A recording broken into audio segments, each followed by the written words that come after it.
कहु नाथ सुंदर दो बालक, मुनिकुल तिलक की नृपकुल पालक। ब्रह्म जो निगम नेति कही गावा, उभय वेश धरि की सोई आवा।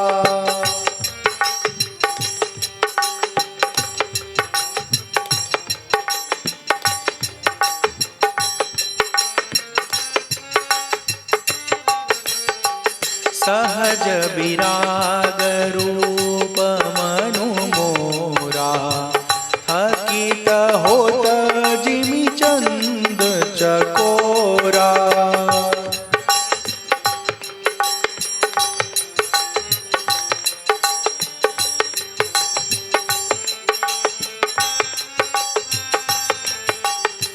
ताते प्रभु पूछे सती भाऊ, कहु नाथ जनि करहु दुराऊ। इनहि बिलोकत अति अनुरागा, बरबस ब्रह्मा सुखहि मन त्यागा। जय सिया राम जय जय सिया राम, जय सिया राम जय जय सिया राम, जय सिया राम जय जय सिया राम, जय सिया राम जय जय सिया राम, जय सिया राम जय जय सिया राम, जय सिया राम जय जय सिया राम। सियावर रामचंद्र की जय, पवन सुत हनुमान की जय। बोलो भाई सब संतन की जय, उमापति महादेव की जय। जनक जी महाराज विश्वामित्र जी से कहते हैं कि ये कौन है दोनों बालक। हमारा मन हमेशा ब्रह्म सुख में डूबा रहता है, परम विरक्त ब्रह्म ज्ञानी है जनक जी महाराज। इनको विदेह राजा कहते हैं। विदेह राज उसको कहा जाता है जो देह में रहते हुए भी देहातीत के अनुभव से युक्त है, देह के प्रभाव से वो परे है। देह में दर्द होगा लेकिन उस दर्द को वो अनुभव करते हुए भी उससे आसक्त नहीं होगा, उसमें चिपकेगा नहीं। उसको पता होगा कि देह को दुख हो रहा है, मतलब देह को ये तकलीफ है, मुझे नहीं तकलीफ है। तो ऐसी स्थिति है जनक जी महाराज की। कहते मेरा मन हमेशा वैराग्य के भाव में बरकरार रहता है, बना रहता है, लेकिन इनको देख करके ऐसा लग रहा है कि ये साक्षात परब्रह्म है। कौन है ये? विश्वामित्र जी बताने जा रहे थे क्या, ध्यान से सुनिए। ये वो लोग हैं कि समस्त प्राणी को हमेशा प्रिय लगते हैं। राम जी मुस्कुराते हैं और कहते हैं इशारे इशारे में कि हमारा भेद खोलने की जरूरत नहीं है। हाँ, हमें नहीं बताना कि हम कौन हैं, तो कृपा करके मत बताइए हम कौन हैं। बात पलट देते हैं, कहते हैं कि ये राजा दशरथ के पुत्र हैं राम और लक्ष्मण। हमारे यज्ञ की रक्षा के लिए दशरथ जी ने हमारे पास इन्हें दिया है। तो यहाँ से जब हमें आमंत्रण मिला तो हमने कहा चलो बच्चों आप भी घूमाओ, हम इन्हें लेके चले आए।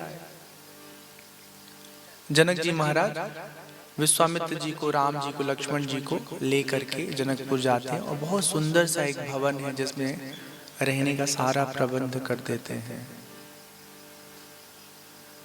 जब रहने का व्यवस्था हो जाता है उसके बाद आराम आदि करने के बाद शाम को संध्या काल में लक्ष्मण का मन होता है कि नगर देखा जाए। तो लक्ष्मण जी जैसे ही मन में विचार करते हैं वैसे ही राम जी समझ लेते हैं।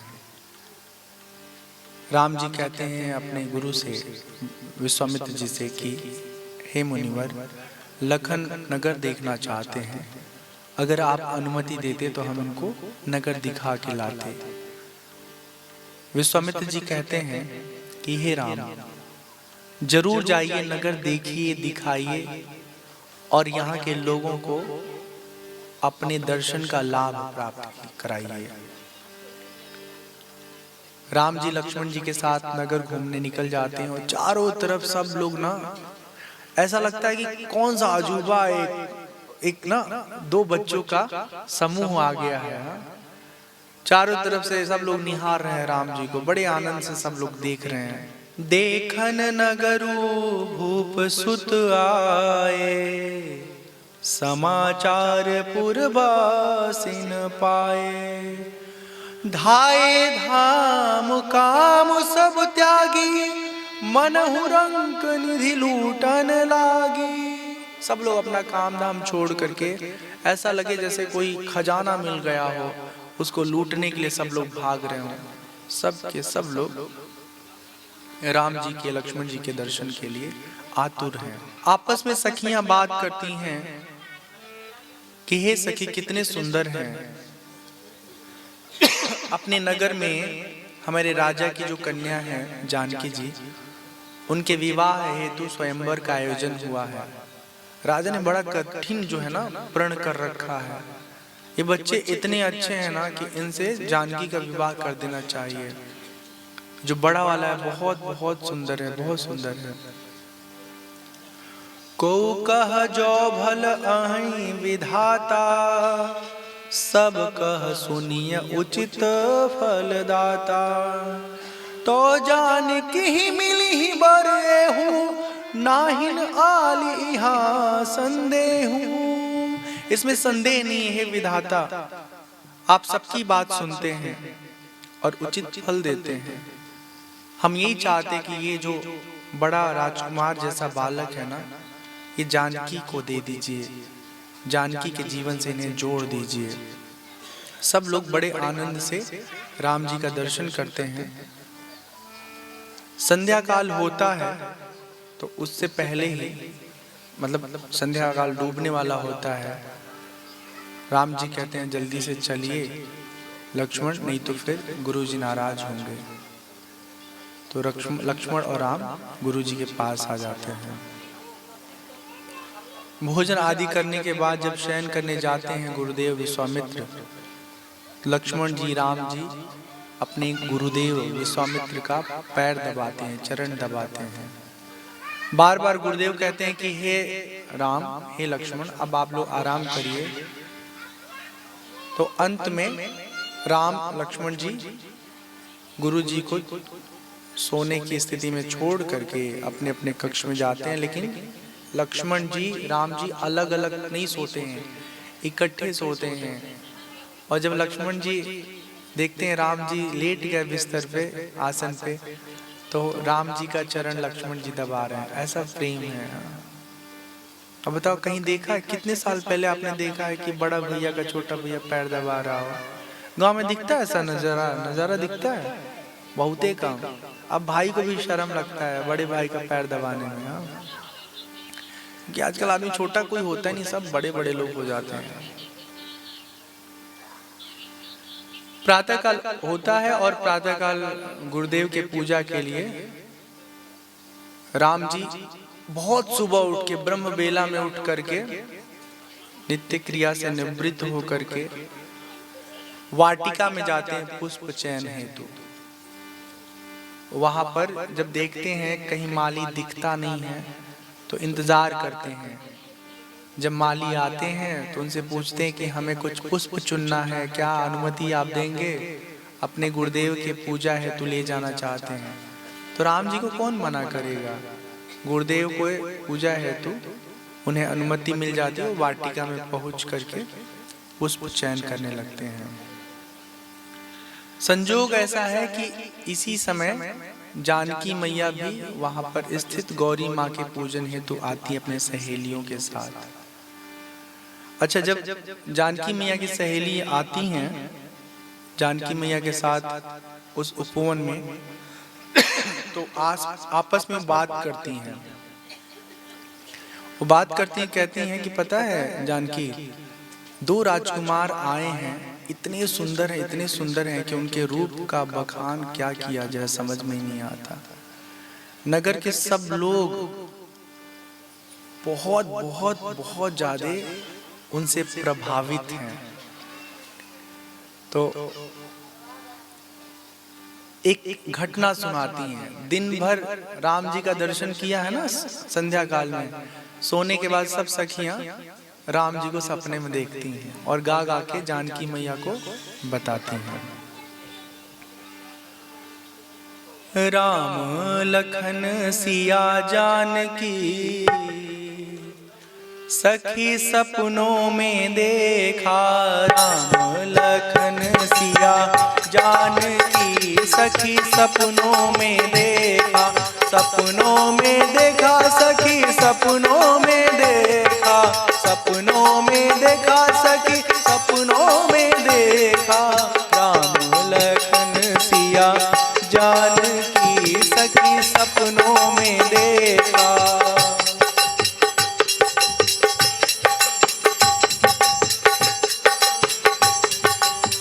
चार कोने चार खंभा गड़त है। चार कोने चार खंभा गड़त है। मैं तो जानू राम जी की पालकी सखी सपनों में देखा।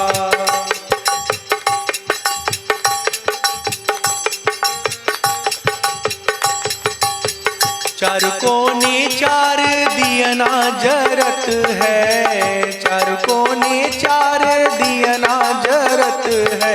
मैं तो जानू राम जी की आरती सखी सपनों में देखा।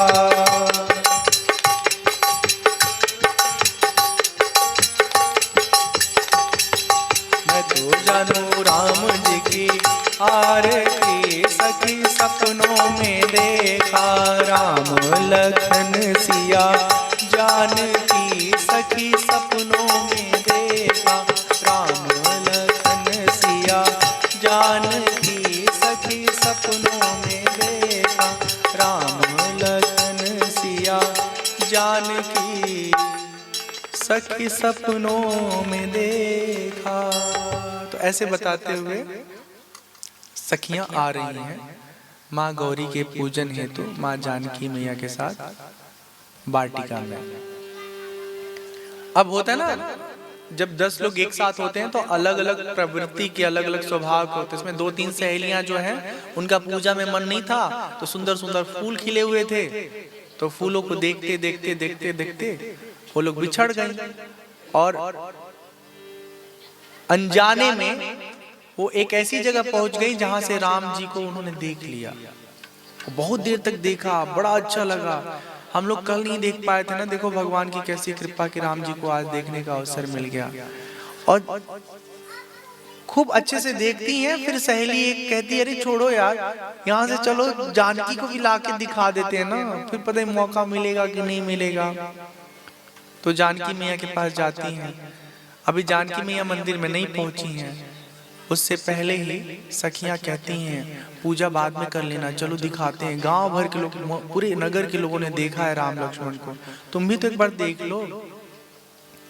और सुनाती हैं कैसे गा करके। कुमार मैंने देखे सुंदर सखी दो कुमार। ये समझ में आएगा ना आप लोगों को? कुमार मैंने देखे सुंदर सखी दो कुमार। कुमार मैंने देखे सुंदर सखी दो कुमार। हाथों में फूलों का दोना भी सोहे। हाथों में फूलों का दोना भी सोहे। सुंदर गले में सोहे हार। सुंदर गले में सोहे हार। कुमार मैंने देखे सुंदर सखी दो कुमार।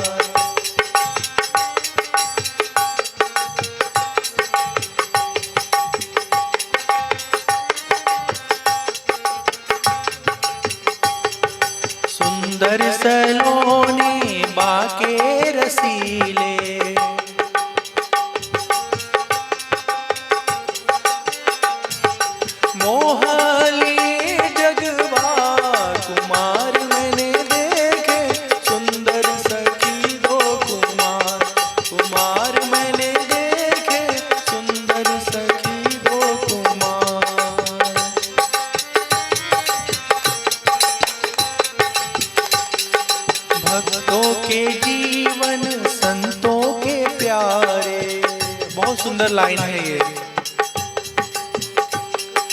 भक्तों के जीवन संतों के प्यारे, सबके हैं प्राण आधार, सबके हैं प्राण आधार। कुमार मैंने देखे सुंदर सखी दो कुमार।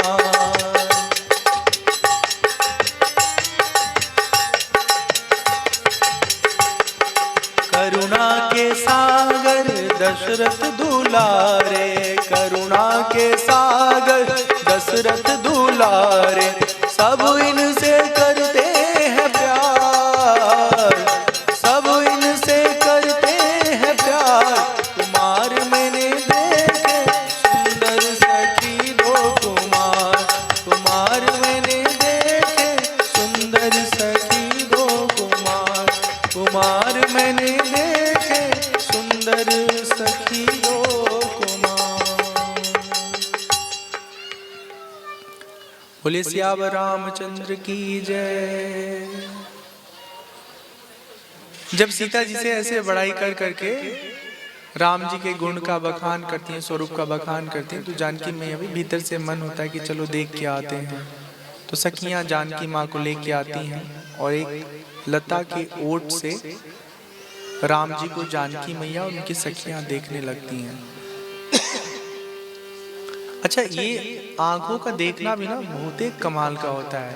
कोई छुप के भी आपको देखे ना तो पता नहीं कहां से पता चल जाता है कोई तो ताड़ रहा है ना, तो आदमी तुरंत चौकन्ना हो जाता है और झट से पकड़ लेता है कि किस तरफ से कौन देख रहा है। पता नहीं कहां से, आंखों में दो ही इधर होते हैं ना गोलक, लेकिन हमको लगता है पूरे शरीर में गोलक होते हैं। पता नहीं कहां से सेंस करता है कि अच्छा कोई देख रहा है। लता भवन ते प्रगटे, तेहि अवसर दो भाई, निकसे जनु जुग विमल विधो, जलद पटल बिल गाई। जैसे मानो ना निर्मल चंद्रमा बादलों के भीतर से बाहर आ रही हो, बादल छट रहे हो और चंद्रमा सुंदर सी दिखने लगी हो, इसी तरह राम जी जानकी मैया को दिख रहे हैं और दोनों एक दूसरे को टक टक टक टक टक देख रहे हैं। किसी ने इस दृश्य पर बहुत सुंदर लिखा है, देख छवि राम जी की जनक नंदिनी, बाग में बस खड़ी की खड़ी रह गई। देख छवि राम जी की जनक नंदिनी, बाग में बस खड़ी की खड़ी रह गई। राम देखे सिया को, सिया राम को, राम देखे सिया को, सिया राम को, चारों किया लड़ी की लड़ी रह गई।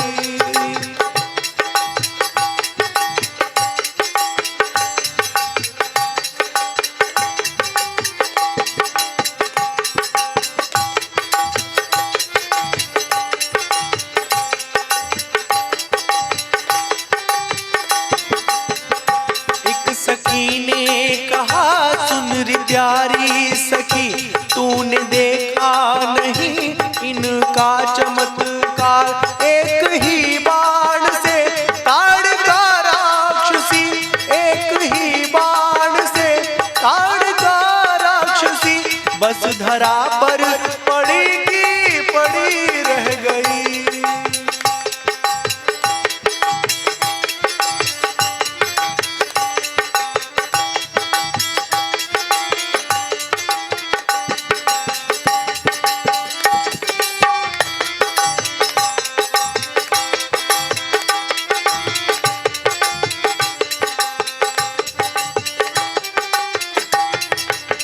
दूसरी सखी कहती है, दूसरी ने कहा सुन रे प्यारी सखी, कैसी जोड़ी रची है विधाता सुघड़।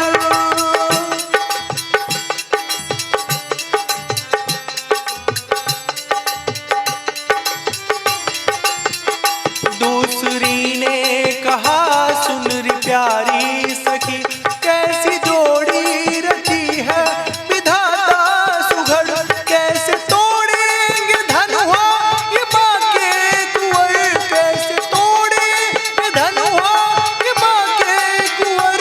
मन में शंका बनी की बनी रह गई, मन में शंका बनी की बनी रह गई।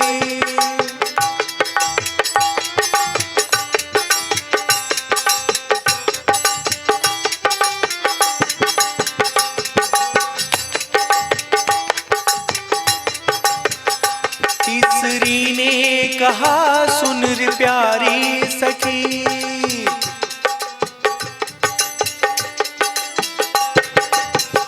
जब जनकपुर को आए थे देखन कुंवर, जब जनकपुर को आए थे देखन कुंवर, सारी सखियां झरोखन से जागन लगी।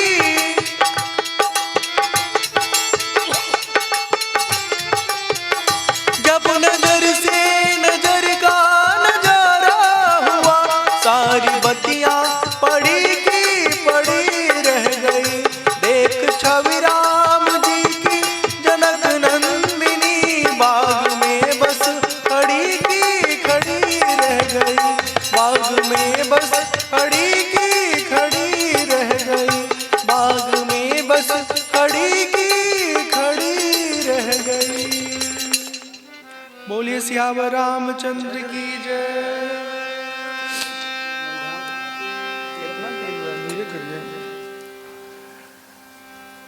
तो जब जानकी मैया देखती हैं तो उन्हें बड़ा अच्छा लगता है, फिर देखती रहती हैं। सहेलियां झकझोरती हैं, चलो कि नहीं, पूजा करने के लिए लेट नहीं हो रहा है, हाँ चलो। तो जल्दी से हक बका करके पूजा के लिए गौरी मैया के मंदिर में जाती हैं। गौरी मैया के सामने अपनी प्रार्थना लगाती हैं, निवेदन करती हैं। माँ गौरी का जो स्वरूप है उसका बखान यहाँ बड़ा सुंदर सा आता है। माँ जानकी मैया पढ़ती हैं। क्या कौन बजा रही है? खिड़की कहाँ बज रहा है?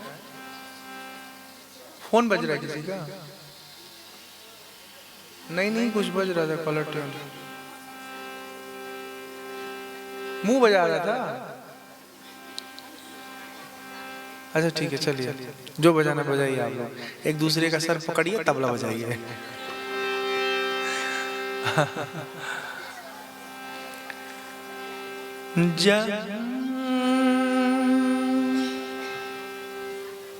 भैया कहाँ बजा रहे हो? उतना ऊपर बजाओगे और नीचे आइए, पहला काला पकड़िए, पहला ब्लैक से बजाइए आसपास।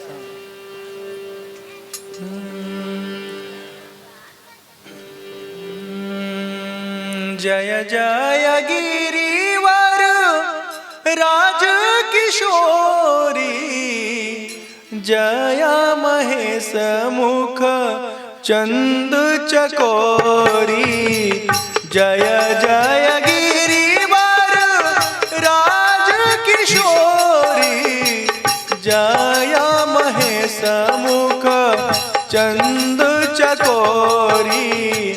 जय गजबदना षडानन माता, जगत जननी दामिनी दूति गाता। नहीं तव आदि मध्य अवसाना, अमित प्रभाव वेद नहीं जाना। भव भव विभव पराभवकारिणी, विश्व विमोहनि स्वबस बिहारिणी।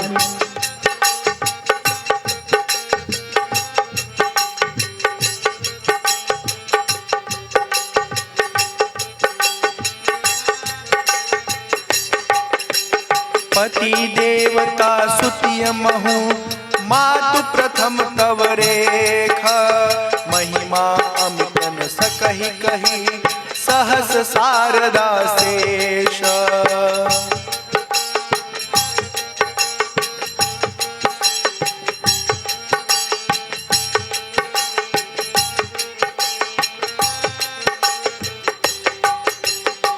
सेवत तो ही सुलभ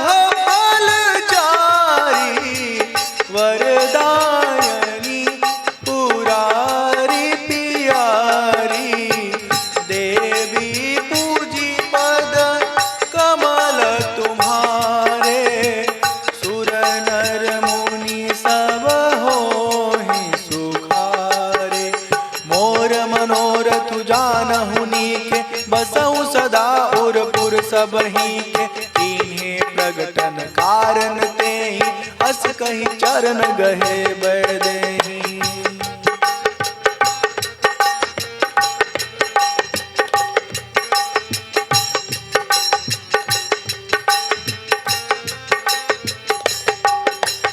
विनय प्रेम बस भई भवानी खसी माल मूर्ति मुस्कानी सादर सिय प्रसाद सिर धर्यो बोली गौरी हर्ष हिय भर्यो।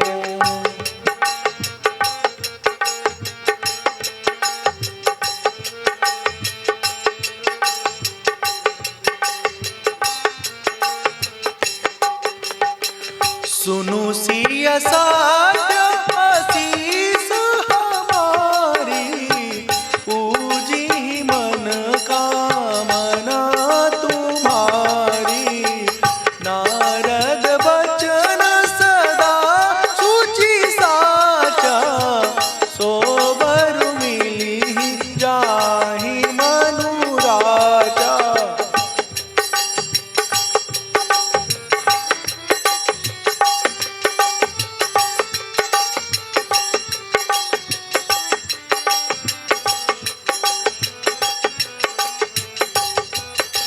जय सिया राम जय सिया राम जय सिया राम। जय सिया राम जय सिया राम जय सिया राम जय सिया राम।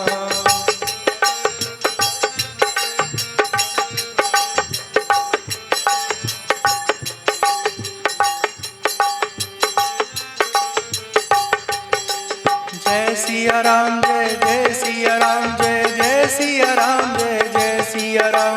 जय सिया राम जय सिया राम जय सिया राम जय सिया राम। जय सिया राम जय सिया राम जय सिया राम जय सिया राम। तो माँ सीता जी गौरी मैया का यहाँ पर उपासना करती हैं और बताती हैं कि हे माँ आप तो हृदय की सारी बात जानती हैं। कहा उससे जाता है जिसे मालूम न हो, जो अंतर्यामी हो उसे अलग से बताने की क्या जरूरत है। यहाँ पर वर्णन आता है कि पार्वती मैया का पूजा करने वाले को जो अविवाहित युवती होती है उनको अच्छा वर प्राप्त होता है।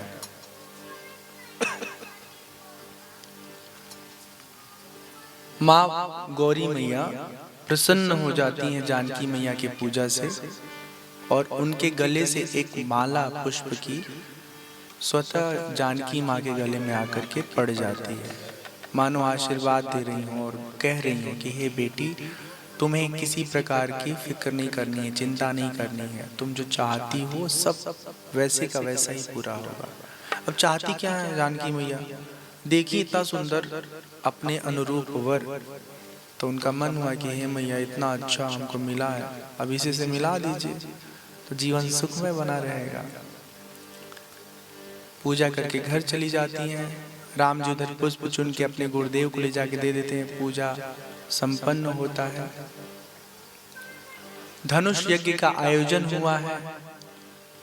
देश देश के राजा, बड़े वीर, बहुत बलशाली लोग आए हुए हैं।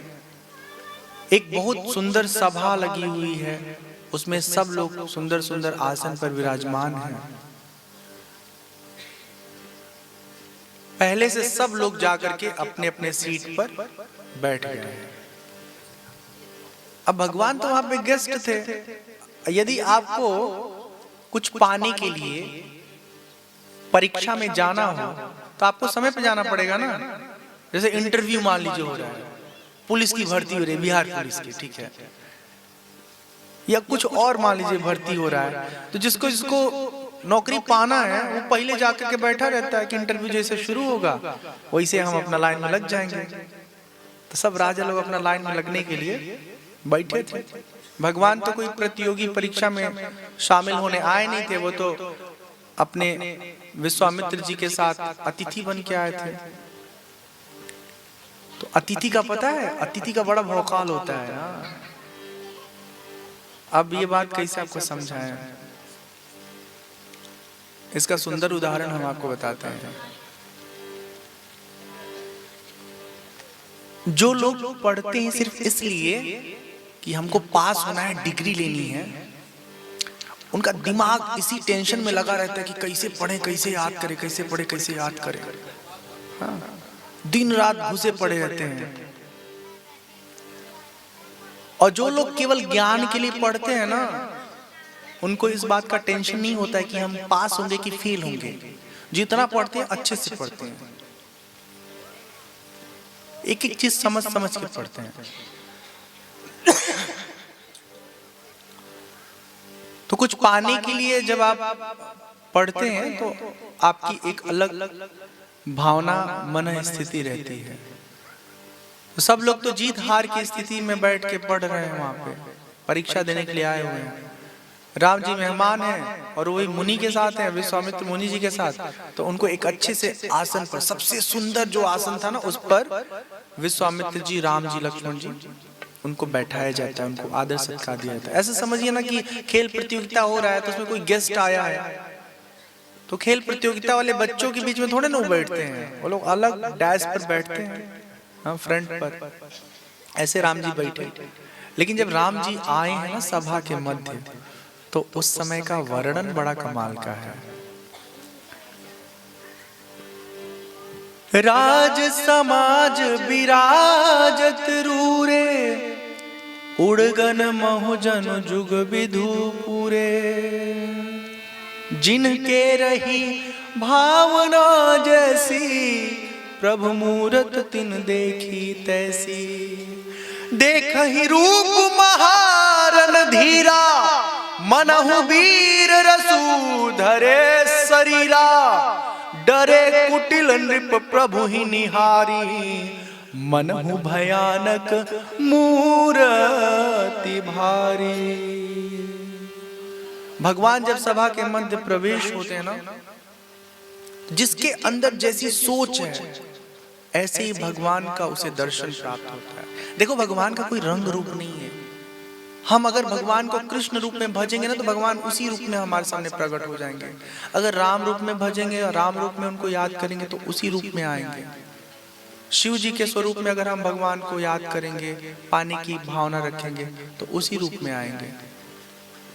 तो जो भक्त हैं उनको तो भगवान बहुत अच्छे मीठे दिखते हैं, लेकिन जो दुष्ट है ना, उनके लिए तो भगवान काल की तरह दिख रहे हैं। सबकी हालत खराब है कि हमारी मृत्यु जो है हमारे सामने आ गई। भगवान जाके अपने आसन पर बैठ जाते हैं विश्वामित्र जी के साथ। सब मंचन ते मंचुए को, सब मंचन ते मंचुए का, सुंदर विसद विशाल। मुनि समेत दो बंधु तहां, बैठा रे महिपाल। कुछ भी बजाइएगा ना तो हमको खींच लेगा। आप या तो हमारे साथ बजाए ना, तो आप धीरे धीरे बजाते रहिए, ठीक है। हाँ, लेकिन अब हम बता रहे हैं, अब हम कहीं भी ना किसी को ये नहीं कहेंगे कि आप लोग अपनी मंडली वहां से रख लीजिएगा। अब हम अपनी मंडली लेके जाएंगे जहां भी जाएंगे। बहुत मुश्किल होता है ना, किसी का दोष नहीं है, वो बहुत अच्छे बजाते हैं, बहुत अच्छे बजाते हैं, लेकिन कथा में जो बजाना होता है वो अलग तरह का होता है, ठीक है। पता है कैसा होता है, जैसे आप कोई सीरियल देखते हैं तो उसमें बैकग्राउंड म्यूजिक कितना अच्छा सा आता रहता है, तो फीलिंग जो ना हमेशा एकदम कहीं ब्रेक नहीं होता है। अब बजते बजते रुक जाएगा, फिर खाली खाली सा लगेगा। हम ही को लगता है, तो आप लोगों को भी फील होता होगा। तो कोई नहीं। तो एक बहुत सुंदर सा मंच है, उस पर भगवान जी बैठ जाते हैं, विश्वामित्र जी बैठ जाते हैं, लक्ष्मण जी बैठ जाते हैं। सभा एकदम से तैयार है। अब बस ये है कि सब लोग यही सोच रहे हैं कि कब हमको मौका मिल जाए कि हम कमाल दिखा दें एकदम से, होता है ना, कुछ पाने की भूख रहती है। बंदी जन जो है ना, वो भुजा उठा के कहते हैं, हे देश देश के राजागण, आप सबको सूचित किया जाता है कि सभा के मध्य जो आप शिव जी के बड़े से धनुष को देख रहे हैं, जो कोई भी इसे उठा करके इसकी डोरी दूसरे सिरे तक पहुंचाएगा, प्रत्यंचा चढ़ाएगा, उसके साथ मां जानकी का विवाह संपन्न होगा। सब लोग खुश, इतना छोटा सा काम करें तो चुटकी में कर देंगे। पारी पारी पारी पारी सब लोग ट्राई करने जाते हैं, कोशिश करते हैं। अब वो पता है, उठा के प्रत्यंचा चढ़ाने की बात तो दूर, कोई इसको हिला भी नहीं पाता। हाँ, वो कह रहे एकदम सही बोल रहे हैं बाबा जी। वो ही आ रहा होगा, वो चला गया, चले जाओ, चले जाओ, जाओ। तो कोई ना धनुष को हिला नहीं पाता है, कुछ नहीं कर, टस से मस नहीं होता धनुष। और जो अकेले अकेले एक अभी मुझे स्मृति में नहीं आ रहा है, एक जगह रामायण में, रामायण बहुत सारे रामायण है, आनंद रामायण है, कंब रामायण है, आध्यात्म रामायण है, वाल्मीकि रामायण, ऐसे बहुत सारे रामायण है। एक जगह हमने पढ़ा है, एकदम खुद पढ़ा है, मुझे याद नहीं आ रहा कि किस जगह लिखा है, कि जब रावण धनुष को उठाने के लिए गया ना, तो उसका सारा कार्यक्रम हो गया था। जैसे छोटे बच्चे ना आप ले जाते हो सजा धजा करके, किसी के बर्थडे पार्टी में, और वही बर्थडे से पहले उनका कार्यक्रम शुरू हो जाता है। फिर बर्थडे का किरकिरा मम्मी जी का थोड़ा सा हो जाता है, कार्यक्रम किरकिरा हो जाता है। तो रावण की ये गति होती है, बड़ी बेइज्जती होती है। खैर इस जगह पर नहीं हुई है, इस जगह उल्लेख ऐसा नहीं है। फिर रावण और दुष्ट असुर जो राक्षस थे ना, दुष्ट राजा, वो सब आपस में महागठबंधन करते हैं। महागठबंधन समझते हो? हाँ, सब दुष्ट में एक हो जाएंगे। मैं ये जो बात कर रहा हूं, इस बात का संबंध किसी राजनीतिक विचारधारा से नहीं है। हाँ, राम जैसे व्यक्ति को हराने के लिए सारे असुर दुष्ट एक साथ खड़े हो जाते हैं। फिर क्या करते हैं? कहते हैं मिल के हम लोग धनुष तोड़ेंगे। मिलके धनुष टूट जाएगा, फिर क्या होगा? फिर जिसकी लाठी उसकी भैंस, जो उसमें बलवान होगा बाहुबलू होगा, बाहुबलू नहीं बाबू बाहुबली, वो सबको पीट के लकेट देगा, कहेगा हमारे लिए का मुख्यमंत्री होगा, हमारे लिए का प्रधानमंत्री होगा। ऐसे होता है, ठीक है। तो ऐसे लोग गठबंधन करते हैं, रावण और उसके तरह के उसके प्रवृत्ति के लोग, और फिर तय करते हैं कि अब धनुष तोड़ेंगे। सब लोग मिल के जाते हैं, फिर भी धनुष को हिला नहीं पाते। धनुष जस का तस पड़ा रहता है। अब जनक जी को तो बहुत दुख होता है। जनक जी सोचते हैं बताओ, अच्छा पहले के राजा लोग ना अपने वचन के बड़े पक्के होते थे।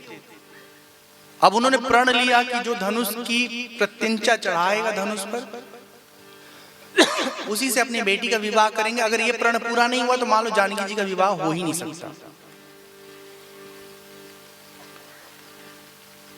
सब नृप भय जोग उपहासी, तनी धीरे से, सब नृप भय जोग उपहासी, जैसे बिनु विराग सन्यासी। सबकी हालत ऐसी हो जाती है कि जैसे आदमी बोलता तो बहुत बड़ा बड़ा है, लेकिन खोदा पहाड़ निकली चुहिया वाली हालत होती है उसकी। हाँ?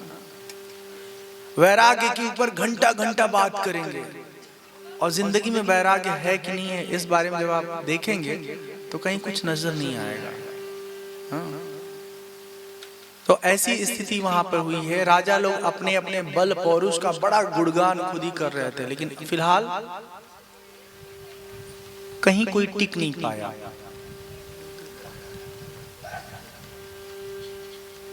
जनक जी बहुत व्याकुल होकर के, दुखी होकर अंत में कहते हैं, हमें नहीं मालूम था इस धरती पर कोई वीर नहीं है। अगर ऐसा हमको मालूम होता तो मैं कभी ऐसा प्रण नहीं करता। मुझे नहीं लगता कि अब हमारी बेटी का विवाह संपन्न हो पाएगा। उसी सभा में लक्ष्मण जी भी हैं, एकदम तमक के तमतमा के खड़े होकर कहते हैं, जनक जी ऐसा कदापि ना कहें आप। आपको पता भी है इस सभा में हमारे भ्राता, हमारे अग्रज रघुवंश मणि प्रभु श्री राम विराजमान है। अरे इस धनुष की बात कर रहे हो, इसे बड़ा बड़ा धनुष मैं स्वयं तोड़ के कच्चे घड़े की तरह आपके सामने रख दूं। एकदम से तमतमा करके लक्ष्मण जी बोलते हैं, राम जी धीरे से इशारा करते हैं, भाई इतना गुस्सा नहीं करना चाहिए, बस ठीक है, इतना हो गया, शान के शौर्य के लिए इतना नाराज होना जरूरी है, लेकिन इससे अधिक नहीं, अब आगे का काम हमारा है। हाँ मान लो गुस्सा में आके जाके तोड़ देते तो फिर बड़ा मुश्किल होता है ना। भगवान ने कहा बस हो गया, लेकिन फिर भी राम जी कोई उत्साह नहीं दिखाते हैं। विश्वामित्र जी उन्हें संकेत देते हैं। विश्वामित्र जी कहते हैं कि हे राम उठिए, जनक के इस दुख को दूर करिए। जब गुरुदेव का आज्ञा पाते हैं तो प्रणाम करते हैं गुरुदेव को और धनुष की तरफ बढ़ना शुरू करते हैं। जो जानकी जी की माता जी ना कह रही हैं कि अरे भगवान, इतने बड़े बड़े इतने बलशाली लोग, मोटे मोटे लोग नहीं तोड़ पाए धनुष को, छोटा सा बच्चा क्या करेगा बताओ, लोग समझाओ इसको, अब चलें धनुष तोड़ने। सीता जी की सखियां उनको समझाती हैं कि जरूरी नहीं है कि जो छोटा दिखता है वो सच में छोटा होता है, कई बार छोटा बड़े से भी बढ़िया होता है ना, तो इसलिए ऐसा ना सोचिए, बस देखते जाइए क्या होने वाला है।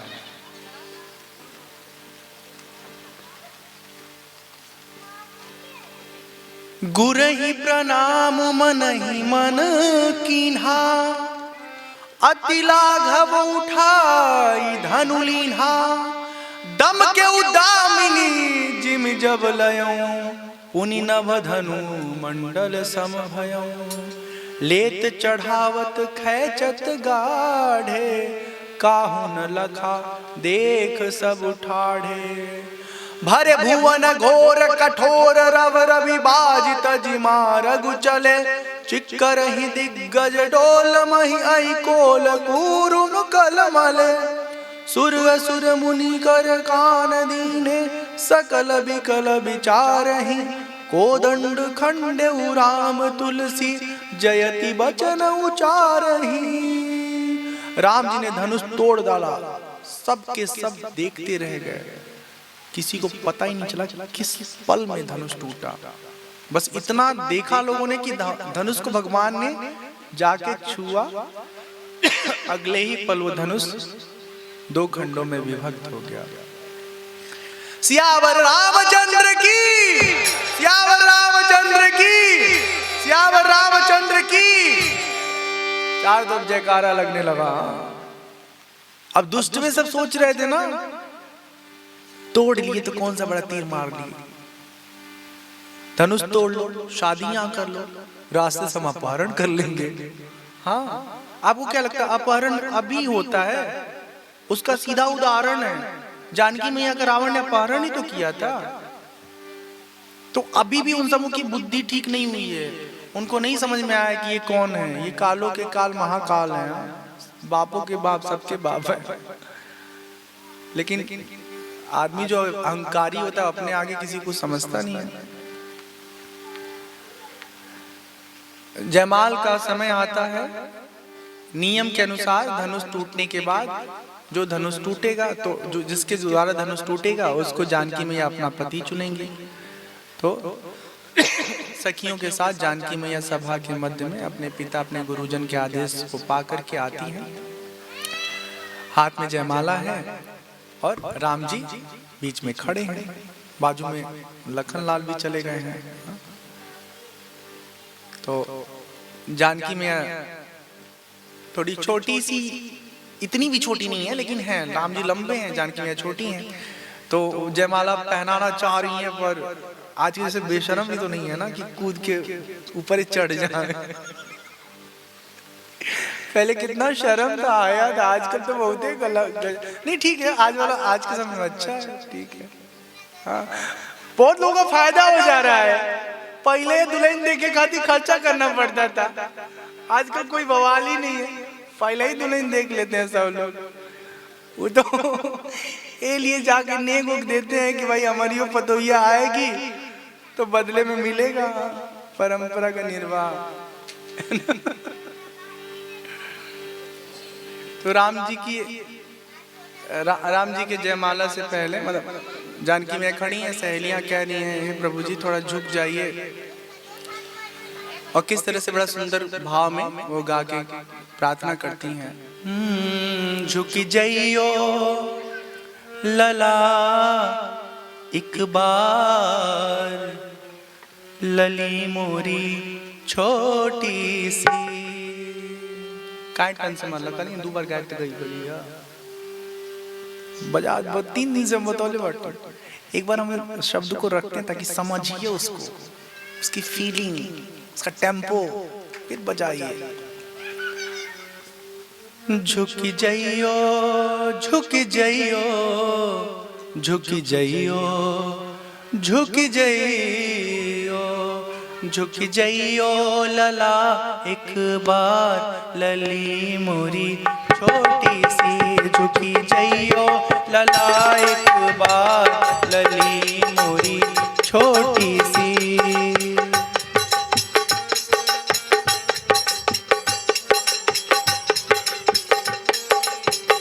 झुकी जइयो झुकी जइयो झुकी जइयो झुकी जइयो झुकी जइयो लला एक बार, लली मोरी छोटी सी।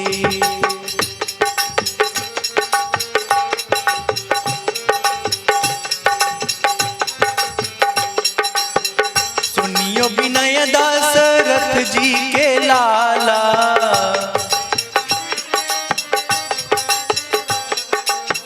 सुनियो विनय दशरथ जी के लाला, पहिरहु आज विजय जय माला।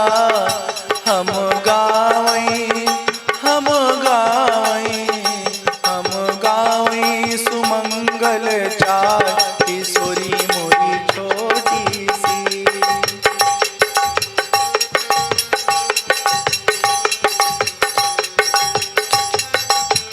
झुकी जइयो लला एक बार, किशोरी मोरी छोटी सी। झुकी जइयो लला एक बार, किशोरी मोरी छोटी सी छोटी सी। ठीक है, तो ऐसे प्रार्थना करती हैं सखियां। राम जी कह रहे हम नहीं झुकेंगे, हाँ अभी झुक जाएंगे, बार बार हमको झुकाती रहेंगी जानकी जी। थोड़ा हंसी मजाक हो रहा होगा उस समय। तो लक्ष्मण जी को लगता है कि ठीक है, इस समय भगवान का भी अपना जो व्यक्तित्व है उसको झुकाना सही नहीं है, लेकिन बीच में जाके एकदम से ऐसे लपक जाते हैं लक्ष्मण जी, मतलब ऐसे एक्टिंग करते हैं कि गिर रहा हूँ मैं। तब राम जी जो है उठाने के लिए जैसे झुकते हैं, वैसे जानकी मैया वरमाला पहना देती हैं। बोली सियावर रामचंद्र की, सियावर रामचंद्र की, सियावर रामचंद्र की। तो आज वरमाला पहनाने के साथ ही सीता जी के वर राम जी हो गए। अब विवाह तो हो गया एक तरह से, लेकिन विधि विधान से विवाह होना जरूरी होता है। ये हमारा सनातन संस्कृति है। एक लड़के का जो गुण मिलाया जाता है ना, कहते हैं 26 गुण 28 गुण 36 गुण कुछ ऐसा होता है, जिसका हुआ होगा उसको मालूम होगा। हाँ, तो ये इसलिए मिलाया जाता है कि आपके जन्म काल के समय का ग्रह नक्षत्र का दशा क्या था, और वो अनसीन नेचर जो होता है ना एक लड़के एक लड़की का, वो आपस में कितना मिक्स कर रहा है। अब पता चला 36 का आंकड़ा है, हाँ? शादी से पहले ही मालूम भी हो गया, तो उसके बाद जीवन में 36 बना रहेगा। हाँ? तो इसलिए कुंडली मिलाई जाती है। अब लोग कहते हैं कुंडली मिलाई जाती है फिर भी झगड़ा होता है, बवाल होता है, क्या किया जाए, मिलाया जाए कि नहीं मिलाया जाए? तो मिला लो, मिलाने के बाद झगड़ा होगा तो देख लिया जाएगा, क्या करना है, समझा समझा लिया जाएगा एक दूसरे को। लेकिन अगर बिना मिलाए अगर ब्याह हो गया तो फिर तो पता नहीं क्या होगा। हम बिल्कुल इसके पक्ष में नहीं है। शादी जो होती है ना खेल नहीं है, आप अच्छे से समझ लीजिए। पागलपंती में जो लोग शादी करते हैं ना, जिंदगी भर उनकी जिंदगी जो है ना झंझट बनी रहती है। बचपने में हंसी मजाक दोस्ती यारी सब अपनी जगह ठीक है, टाइम पास करते रहिए। शादी बहुत सुरक्षित और समझदारी के साथ होनी चाहिए। हाँ? लड़का बड़ा होता है, कहीं कुछ अटैचमेंट हो जाता है, आप लोग सब समझते हैं ना, सिनेमा में सब कुछ दिखता है, कुछ भी अब छुपा नहीं है। अब पगला गया लड़का, पगला गई लड़की, हम उन्हीं से करब, उन्हीं से करब। अरे उनसे करीले से पहले देखा, उनका हैसियत तो बा, टेम्पो में गोई है जिंदगी भर, हाँ ठेला पे जाके समोसा बेचिए जिंदगी भर। का मिली है तू के तो लड़का के भविष्य में? फटेयाल शादी होगा, फटेयाल ऊपर जाएंगे। माई दादा करते तो कम से कम तो देखते हैं ना कि लड़कियां जाएगी अच्छे घर में, सुखी रहे, समृद्ध रहे, कष्ट ना हो। अब उसमें भी दुर्घटना हो जाए तो का कोई करे, किस्मती जगह फूटल होकर कैसा भला नहीं होके वाला बा। माता पिता अच्छा लड़का ढूंढते हैं, लेकिन मान लो लड़का कोई दूसरे का प्रेमी होके बिया मेहरारू से कही ले प्रेम के औरी से करिए, ऐसा होता है, सच्ची कह रहा हूँ। और जिंदगी नरक बन जाला, समझ में नहीं आता कि ये नाव पे चढ़ा जाए कि वो नाव पे चढ़े। अपने मन से शादी करो तो उसमें भी रिस्क है। मम्मी पापा करते हैं तो वहां भी मम्मी पापा खाली शक्ल सूरत तो देखेंगे ना, नौकरी देखेंगे ना, घर जायदाद देखेंगे, माई दादा का हैसियत देखेंगे, ओकर अंदर का स्वभाव गुण अवगुण तो नहीं देखेंगे कि पियक्कड़ है, कि दारूबाज है, कि चरित्रहीन है। कैसे पता चलेगा? शक्ल सूरत पे नहीं लिखा रहता। तो ये सवाल का इतना ही उत्तर है कि देखो, अगर आप अपने मन का व्यवहार करोगे ना, तो उसमें जब कष्ट आएगा तो आपके साथ कोई खड़ा नहीं नजर आएगा। मान लीजिए कोई लड़की है, अपने मन से जहां मर्जी आया वहां शादी कर लिया, तो बाप माँ की बात उसने नहीं सुना, तो फिर लोगों ने कहा कि ठीक है, तो तुम जाओ वहीं रहना और घर मत आना, ठीक है। और अगर माँ बाप के हिसाब से आप सोचते हो, समझते हो, माँ बाप भी पागल थोड़े ना है, उल्लू हैं क्या? अपने बच्चे को इतने प्यार से पाल पोस के बड़ा किया है, हर तरह का कष्ट सह के उसे सुंदर जीवन देने की कोशिश की है, तो आपका बुरा थोड़े ना माँ बाप चाहेंगे। तो वो भी अपने हिसाब से बेहतर ही ढूंढते हैं। अब टेक्निकल बात समझ लीजिए, जो जेनेटिकली प्योरिटी होती है ना, गुणसूत्र की शुद्धता वैज्ञानिक भाषा में, जो बुद्धिमानी होती है ना, जो बुद्धि की अपनी प्रकृति होती है ना, वो एकदम से ना अपग्रेड नहीं होता है। वो जिस वंश में आप जन्म लिए, उस वंश की जो प्रवृत्ति है ना, वो दूसरे वंश में नहीं मिलने वाला है। जैसे ऐसे समझो कि पीपल का स्वभाव और आम का स्वभाव अलग अलग है। अब पिपरे और आमे में मिलेगा खुद के तो कैसे मिलेगा, कुछ और ही होगा वो। तो ये जो जातिगत विवाह की परंपरा है ना, इसमें वंश आने वाले संतान की शुद्धि में ये बहुत बहुत महत्वपूर्ण होता है, ठीक है। वो हम सामाजिक ताना बुना ढांचे की बात नहीं कर रहे हैं। भगवान हम सबको मानव बनाए हैं, ये सच है। जातीय व्यवस्था इस समाज की देन है। कब शुरू हुआ इस बात पर कोई भी निर्णय कर पाना बहुत मुश्किल है। 500 साल पहले, 1000 साल पहले, जो भी रहा हो। राम जी के समय में भी क्षत्रिय वैश्य, ब्राह्मण, क्षत्रिय वैश्य, शूद्र ये थे। अब उसमें इतने सारे प्रकार हैं कि आप वर्गीकरण करें तो आप कर भी नहीं पाएंगे।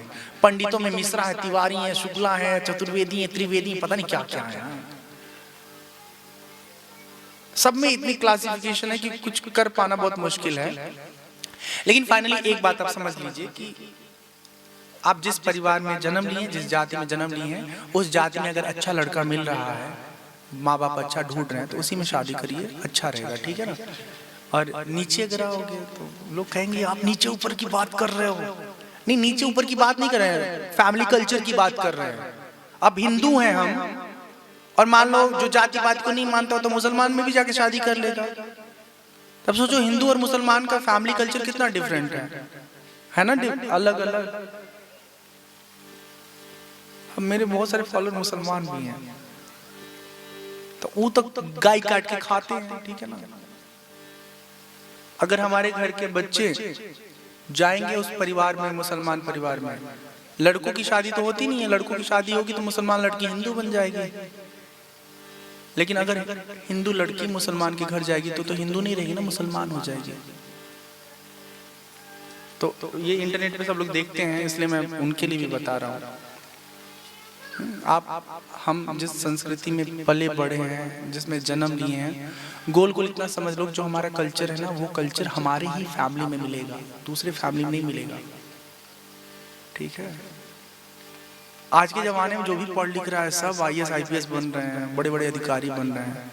ठीक है, तो अब ऐसा भी सिंबल नहीं रहा कि जब भैंस चराई यादव जी कहलाई। हाँ, ऐसा कुछ नहीं है। हाँ, पंडित लोग मुर्गा की दुकानी पे खड़े मिल जाते हैं, करिया पॉलिथीन में पैक कराते हुए पकड़े जाते हैं, तो वो काहे का पंडित भैया? अब वो सोचे कि हमके दुनिया नमस्ते करे, काहे कि हम पंडित जाति में जन्म लिए हैं? नहीं संभव है, हम तो नहीं करेंगे, सच्ची बता रहा हूं। तो आपका शैक्षणिक जीवन सबसे महत्वपूर्ण है। दूसरा, जो हमारी संस्कृतियां हैं, वो संस्कृति भी कुछ चीज होती है। कुल मिला के जो हमारा अपना कल्चर है, उस कल्चर में रहना चाहिए। कल्चर से बाहर जाओगे तो रिस्क आपका है, बाकी जैसे मर्जी वैसे रहो। अगर किसी की बात सुनोगे तो सुखी रहोगे, नहीं सुनोगे तो फिर खुद का कर्म खुद का फल भोगो, बात खत्म। तो लक्ष्मण जी जब ये बात समझाते हैं, मतलब जनक जी को कहते हैं, फिर राम जी जाके धनुष तोड़ते हैं, विवाह हो जाता है जानकी मैया का। अब विधि से परंपरा से विवाह होना जरूरी है। उसी बात में सब बीच का ढेर सारा विषय आ गया था, उस पर मैंने अपनी जो बातें थी वो आप सबके समक्ष रखा। ये निर्णय हो रहा था कि अब विवाह हो गया, लेकिन विधि विधान से विवाह संपन्न होगा, शास्त्र सम्मत वैदिक रीति से विवाह संपन्न होगा। एक और बात मैं अभी थोड़ा सा बता देता हूँ। देखिए, घर में किसी के घर शादी हो रहा है ना, तो सही समय पर शादी करिए। मतलब सही समय, मतलब जो गणना होता है ना, इतना बज के इतना मिनट पे सिंदूरदान हो जाना चाहिए, तो उसी समय करिए। ठीक है, ऐसा ना हो कि भगवान सोने चले गए तो फिर उसके बाद सिंदूरदान हो रहा है, तो भगवान के रजिस्टर में वो दर्ज ही नहीं हो पाएगा। शादी होगी लेकिन अनवैलिड ही रह जाएगा। तो इसलिए ये ब्रह्मांड में जो नियम बना हुआ है ना, उस नियम का पालन आप लोग करिए। आजकल समय का कोई ध्यान नहीं रखता, सब अपने मन से पढ़ने लिखने के दौड़ में अपनी मनमानी कर रहे हैं, वो गलत है।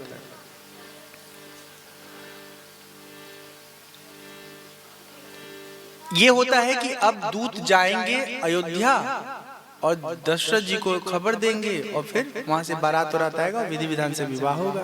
तब तक परशुराम जी का एंट्री होता है। किसने तोड़ा धनुष? कौन तोड़ा है बताओ? फरसा दिखा रहे हैं। जिसने भी धनुष तोड़ा है उसका वध इसी फरसे से हम कर देंगे। हमारे शिव जी का धनुष तोड़ दिया, इतनी हिम्मत, तो सबकी हालत खराब। परशुराम जी के बारे में जानते हैं आप लोग? वो ब्राह्मणों के इतने हितैषी थे कि एक जमाना था जब क्षत्रिय ब्राह्मणों में बड़ा 36 का आंकड़ा था। ऐसा होना नहीं चाहिए, सब एक दूसरे के पूरक है, लेकिन था।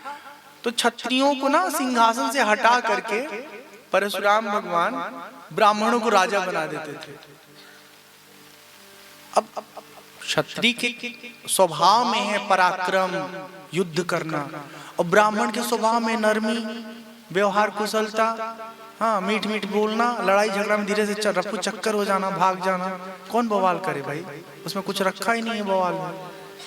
तो जब क्षत्रिय हमला बोलते थे तो राजा लोग छोड़ के भाग जाते थे गद्दी, फिर क्षत्रिय कब्जा कर लेते थे। कहते 21 बार ना परशुराम जी जो है सिंहासन को क्षत्रियों से किनारे करके ब्राह्मणों को राजा बनाए, बट फिर क्षत्रिय लोग उस पर कब्जा कर लिए। ठीक है, तो ऐसे हैं परशुराम जी। तो परशुराम जी के पराक्रम से ना सबकी हालत खराब है। सब राजा कहते हैं आ गया हमारा काल, कालों का काल, अब क्या होगा? कितने लोग नाम सुन के परशुराम जी का भाग चले वहां से। अब बचे कौन? राम जी बचे, लक्ष्मण जी बचे, विश्वामित्र जी बचे, बाकी सब लोग तो गायब हो गए। कुछ और लोग बचे रहे हैं उस सभा में।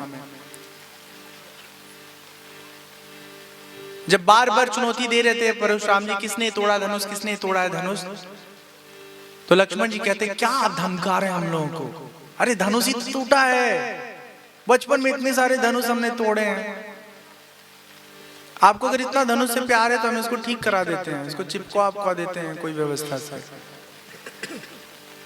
वो और पिनक जाते हैं, कहते हैं संभालो इस बालक को, किसके साथ है ये बालक, हाँ? इसी वजह से इसका गला काट देंगे, ऐसे सच में बोलते हैं वो। राम जी कहते हैं हे मुनि, धनुष तोड़ा नहीं गया है, स्वतः टूट गया है और अपराधी हम हैं, आप बेवजह किसी और पे नाराज मत होइए। राम कहेउ रिस तजिय मुनीसा, कर कुठार आगे यह सीसा, जेहि रिस जाय करिय सोई स्वामी, मोहि जानी आपन अनुगामी। अपना सर आगे करके राम जी कहते हैं हे ऋषि, हे मुनि, आपको जो करना है करिए, आपको अगर मारने से खुशी मिलती है तो हमारा वध कर लीजिए, लेकिन सब पे सभा में नाराज मत होइए। धनुष हमने भी तोड़ा नहीं है, स्वतः टूट गया है, बस हमने उसे पास जाके अपने हाथ में उठाया था।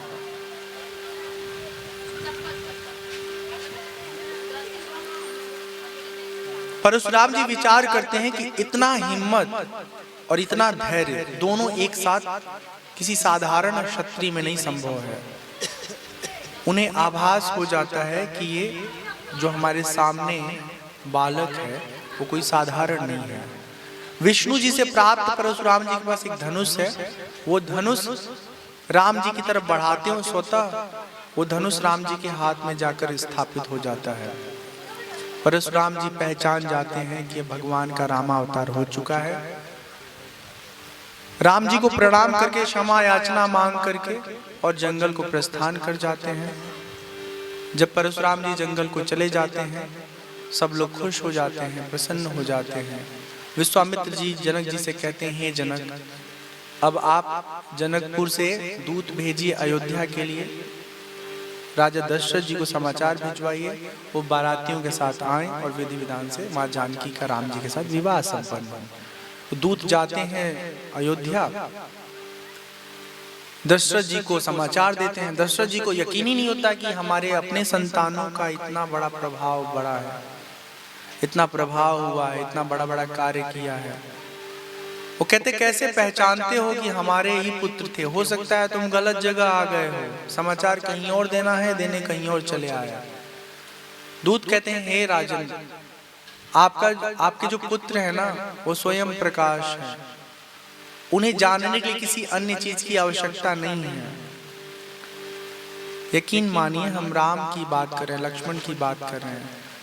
राम जी का विवाह जानकी मैया के साथ तय हुआ है।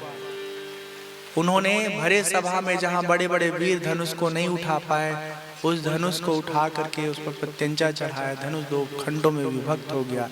इसलिए आपके लिए जनकपुर से संदेशा आया है महाराज जनक जी का, आप बारात को सजा धजा करके जनकपुर के लिए प्रस्थान करिए। उस जमाने में तो टेलीफोन नहीं होता था, अगर मान लो कोई सच में झूठा खबर दे दे तो कितना कठिन सी स्थिति होगी ना, लेकिन ऐसा नहीं था। वो लोग अपना पुष्ट कर लेते थे खबर कि ये सही खबर है। फिर बारात सजने संवरने लगता है, अयोध्या को सजाया जाता है। कल बारात पहुंचेगी जनकपुर, तो कल देखेंगे जनकपुर में कैसे विवाह संपन्न होता है।